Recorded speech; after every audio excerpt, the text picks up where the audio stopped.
Now today I'm excited to walk you through an experiment where I'll be growing sweet potatoes in totally different setups, in a barrel and in this growing bag. And in addition to that, we will also be looking at how you can actually grow your own sweet potato slips at home.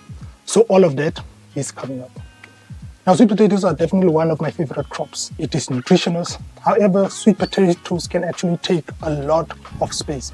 And since many urban gardeners do not always have sufficient space maybe to grow plants like sweet potatoes, I thought it would be a cool idea to just experiment and see how sweet potatoes will actually perform in different type of setups. So hence I will be trying to see what the results will be growing sweet potatoes in the barrel versus the normal growing bag. But before we actually dive into the experiment, let us quickly discuss how you can actually grow your own sweet potato slips at home. Now, one way that you can actually grow your own sweet potato slips at home is to ensure that you have an organic, healthy sweet potato. The one option is to place your sweet potato in a jar of water. You can actually use toothpicks in the middle of the sweet potato just to ensure it provides some structure and to allow the bottom part of the sweet potato to be submerged in water. And then you can place this jar in a warm place on your windowsill. After a couple of weeks, you will see that some sprouts will be developing on top of the sweet potato.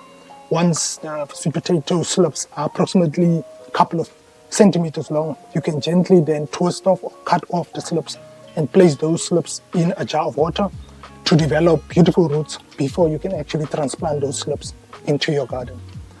Now, my preferred option of growing sweet potato slips is to actually make use of a shallow container. So you can actually fill this shallow container with some compost.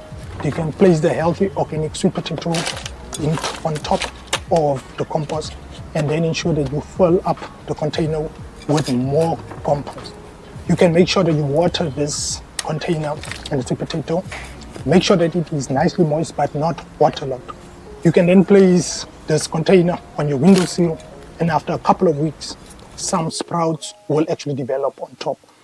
Now, the reason why I prefer this option is purely because that when you actually cut or take off your slips, they will already have beautiful roots, and there will be no need for you to further place them in a jar of water to develop roots. You can therefore go ahead and transplant these slips into your garden. Now, a few months ago, I actually harvested some of my sweet potatoes, and I thought, let me experiment and see if I take some of these slips and place them in containers, if they will work. I was quite happy to see that these slips actually developed and adapted quite well once I actually took them from my garden. And that was during the winter time, and I thought, let me grow them inside just to see how they will perform. And in today's experiment, we will actually use these slips to actually transplant them in this barrel. So I think there's another option that you can also go is if you have slips maybe from a previous season, you can definitely also grow your slips from your garden. Now let's quickly discuss how we will set up this experiment. So the idea is to use this barrel, and in this barrel we will be transplanting the slips that I've actually grown from my garden when I harvested my sweet potatoes. So since the barrel is kind of heavy, I just make sure that I place it at the location where I will be growing my sweet potatoes.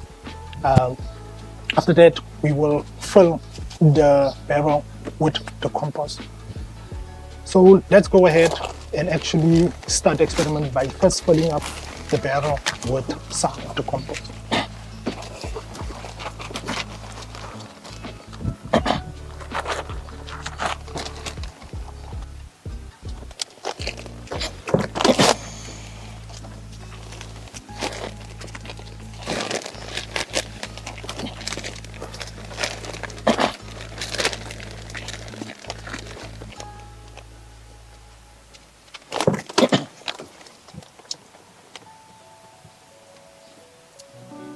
So like I've said, we will be using the slips that I've actually grown when I harvested my sweet potatoes.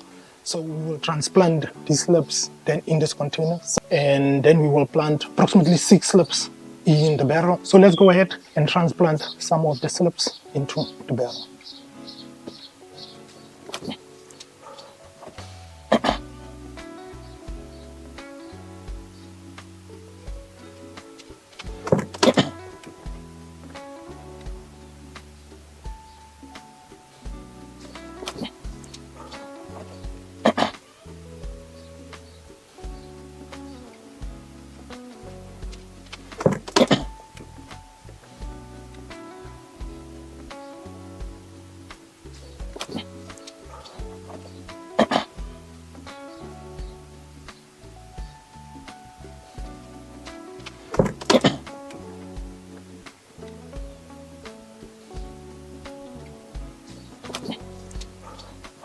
Well, now that that is out of the way, we can now proceed and set up the experiment in this growing bag. So we will use the same growing material that I've used for the barrel, and then we will be transplanting the slips that I've started actually in September.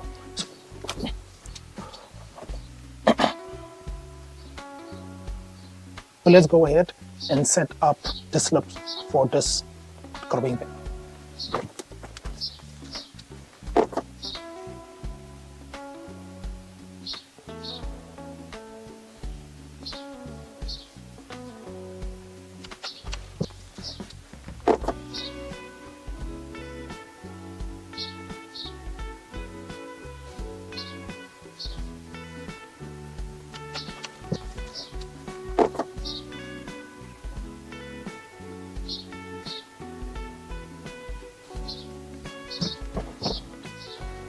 So now that the experiment has actually been set up, both containers are in their permanent place, but firstly let's water in the slips.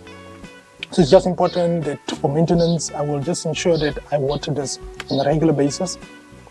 And I might actually use some bamboo sticks as a trellis just to allow the slips to actually grow up, or just to maintain and contain the slips. Sweet potatoes are actually a vining plant. So this experiment will run throughout the growing season. I will definitely be documenting the health of the vines, the overall growth patterns, and when it is harvest time, we'll definitely compare the size of the tubers and the performance, overall performance of the barrel and the growing bag. So make sure that you subscribe to the channel. And if you want to see my previous sweet potato harvest, I will put the link of that video up here. And in November, we also shared crops that you can plant for the upcoming summer months. So you can also click on the screen if you want to check what we have planted for November. But thank you so much for watching. I'm looking forward to see you in future videos. Keep on sowing and growing.